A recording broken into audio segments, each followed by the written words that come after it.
Hello everyone, welcome to day 12 of the Lent 103 series, and today's topic will be on covetousness.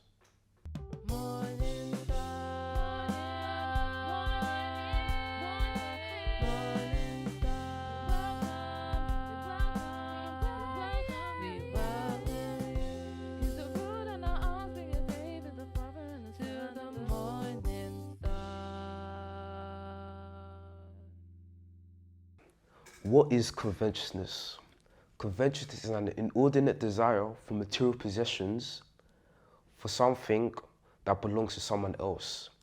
It could be seen as a form of greed, and it can lead to things such as spiritual emptiness, broken relationships, and many more negative consequences that we may not want in our day-to-day lives.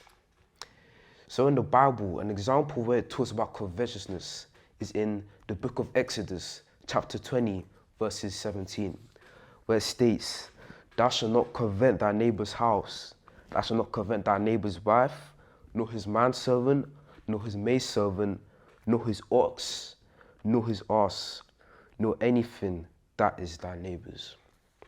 So what is this Bible verse teaching us? This Bible verse is teaching us to be grateful and not to yearn for what others have. Because what you may be yearning for what others have, you don't know how they have acquired that thing. You don't know how they might have gained that thing that you want so much. You don't know what scandals they might be involved in, what sort of things they do behind the scenes to acquire that thing. So that's why it's always important to take a look at ourselves. And instead of focusing on materialistic things, focus on the spiritual things. Make God your number one priority. You know, it says in the book of Matthew, chapter 6, verses 33. It says, "But seek ye first the kingdom of God and his righteousness, and these things shall be added unto you."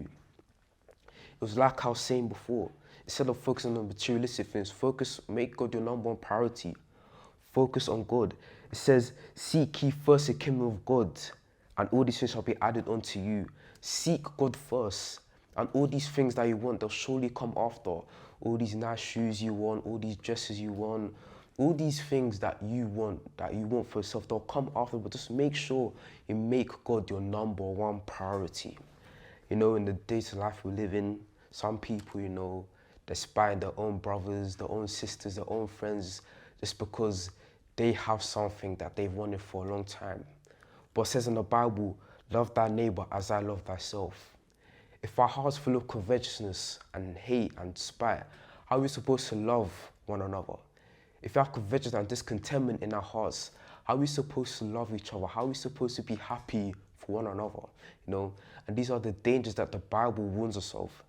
You know, if you take a look at the book of Luke, chapter 12, verses 15 to 21, it states, "And he said unto them, Take heed and beware of covetousness, for a man's life consisteth not in the abundance of things which he possesseth. And he spake a parable unto them, saying, The ground of a certain rich man brought forth plentifully, and he all within himself, saying, What shall I do, because I have no room to bestow my fruits?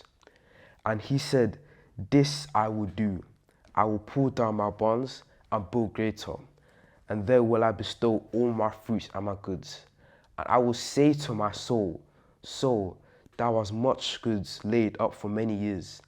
Take thine ease, eat, drink, and be merry. But God said unto him, Thou fool, this night shall those things be which thou hast provided. So that he layeth up a treasure for himself, and is not rich towards God." So overall, the Bible shows many things. It shows a lot of dangers about discontentment and covetousness. But if you have faith in the provision that God has for our life, if you have faith in the plan that God has for our life, and we build our life on the foundations of Christ, and we do what God has planned for our life, hopefully we'll overcome covetousness and discontentment in our life, and we won't have spite and hate towards our neighbours, towards our brothers, our sisters, our mothers, you know, many of our loved ones. So this summer, I just want you to take a look at yourself. I just want you to wonder, do I have covetousness in my heart? Do I always see myself, do you always see yourself yearning for what other people have? If so, just take a break and focus on God first. Like I said in Matthew chapter 6, verses 33, just seek God first, and all those things you want, they'll come after, but just make sure you seek God first, because our journey on this life is only short.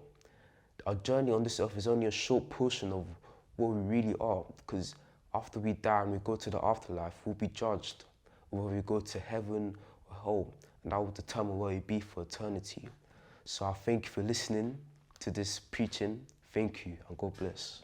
Thank you for tuning in to day 12 of today's Lent 103 series. Please make sure to follow us on all our social media platforms at Morning Sun London, or we're loading daily content to help you during this Lenten period. Thank you, and God bless.